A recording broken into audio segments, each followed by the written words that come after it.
Salam sejahtera seluruh rakyat Malaysia. Terima kasih kerana menonton video ini. Sebelum kita mula, jangan lupa like, share, komen dan subscribe channel ini. Berita hari ini dipetik daripada Malaysia Kini. Saya tak pernah arah sesiapa guna dana Yayasan Akal Budi bagi tujuan peribadi. Bekas Timbalan Perdana Menteri Ahmad Zahid Hamidi memberitahu Mahkamah Tinggi di Kuala Lumpur hari ini bahawa beliau tidak pernah mengarahkan sesiapa untuk menggunakan dana Yayasan Akal Budi bagi tujuan pribadinya. Menurut Ahmad Zahid, segala perbelanjaan yayasan yang ditubuhkan pada 1997 itu ditangguhkan olehnya secara pribadi. Pada peringkat awal pertubuhan yayasan, sebahagian besar daripada dana Yayasan Akal Budi adalah daripada sumbangan saya sendiri, hasil gaji saya dan simpanan saya, antaranya keuntungan pembelian dan penjualan saham sejak bergiat aktif di dalam dunia korporat. Hal ini adalah untuk memastikan bahawa Yayasan Akal Budi boleh melaksanakan program amal jariah saya dan boleh menyampaikan bantuan dan sumbangan kepada individu atau pihak yang memerlukan, dan juga di dalam pembinaan masjid, mahad dan sebagainya. Katanya yang merupakan seorang daripada pemegang amanah Yayasan Akal Budi sejak 1997 hingga kini.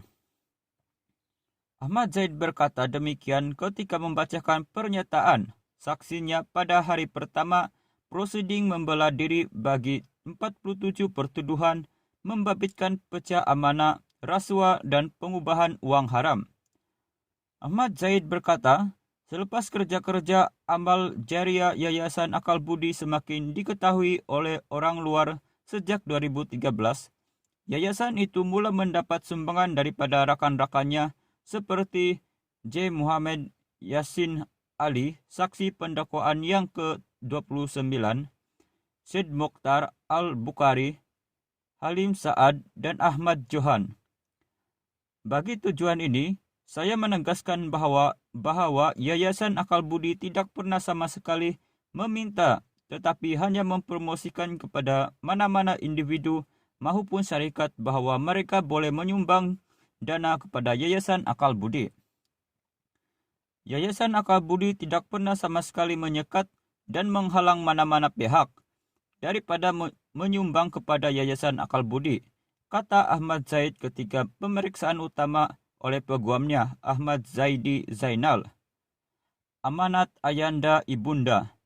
Menceritakan mengenai penubuhan Yayasan Akal Budi, Ahmad Zahid berkata penubuhan yayasan itu adalah daripada cetusnya adiknya sendiri ketika berkhidmat dalam dunia korporat dan menjadi pengurusi Bank Simpanan Nasional 1994 hingga 1998, serta ketua pegawai eksekutif di Kretam Holding Berhad 1994 hingga 1998, Tekala Corporation Berhad 1995 hingga 1998.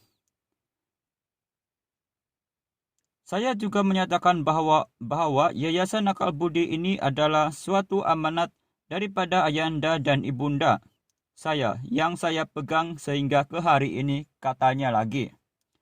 Ahli Parlimen Bagang Datu itu berkata, objektif penubuhan yayasan itu adalah untuk melaksanakan sedekah, wakaf, infak dan aktiviti amal jariah bagi tujuan agama serta kebajikan untuk semua golongan yang memerlukan dan tidak hanya tertumpu kepada penduduk kawasan Parlimen itu sahaja. Pada ketika itu, saya memperolehi pendapatan lebih kurang RM120,000 sebulan dan saya hanya menggunakan lebih kurang RM30,000 sehingga RM40,000 bagi kegunaan diri dan keluarga saya. Bakinya saya gunakan untuk sedekah, wakaf, infak dan aktiviti amal jariah bagi tujuan-tujuan agama serta kebajikan. Atas dasar untuk melakukan kerja amal jariah dan tujuan-tujuan agama, inilah saya telah menubuhkan satu yayasan yang dinamakan sebagai Yayasan Budi pada tahun 1997. Nama Yayasan Budi kemudiannya ditukarkan kepada Yayasan Akal Budi, kerana nama Budi itu lebih kepada sumbangan amal jariah dan nama Akal Budi melibatkan pengertiannya lebih luas, iaitu melibatkan kegiatan ilmiah, penyelidikan dan bidang-bidang akademik bagi tujuan intelektual, katanya. Ahmad Zaid mengesahkan bahawa sejak penubuhan Yayasan Akal Budi, kesemua pemegang amanah yayasan itu tidak pernah membantah berkenaan dana-dana yang disalurkan kepada tujuan pembinaan masjid atau Ahmad, rumah anak yatim dan surau dan sebagainya. Selain itu, Ahmad Zaid berkata pendapatannya semasa dalam kerajaan lebih kurang RM50,000 sebulan dan simpanannya ketika itu sebanyak RM2 juta lebih di dalam akaun simpanan di Bank Islam Cawangan KL Setra. Sebagai ahli politik dan menteri kabinet, saya tidak dibenarkan terlibat dalam dunia korporat perniagaan dan saya tidak terlibat sebagai mana-mana pengarah dalam syarikat korporat sehingga memegang jawatan dalam kerajaan tetapi tidak boleh memegang saham-saham yang tersenarai atau tidak tersenarai. Namun, saham-saham itu dipegang oleh nomini companies yang saya lantik untuk memegang bagi pihak diri saya sendiri. Katanya yang memegang jawatan timbalan Perdana Menteri pada 29 Julai 2015 sehingga 9 Mei 2018. Ahmad Zaid berdepan 47 pertuduhan dan 12 daripadanya melibatkan pecah amanah, 8 pertuduhan rasuah dan 27 pertuduhan pengubahan uang haram, membabitkan berpuluh-puluh juta ringgit dana milik Yayasan Akal Budi.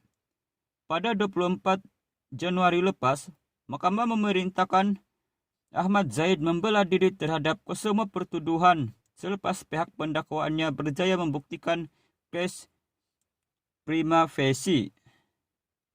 Perbicaraan berlangsung di hadapan Hakim Colin Lawrence Square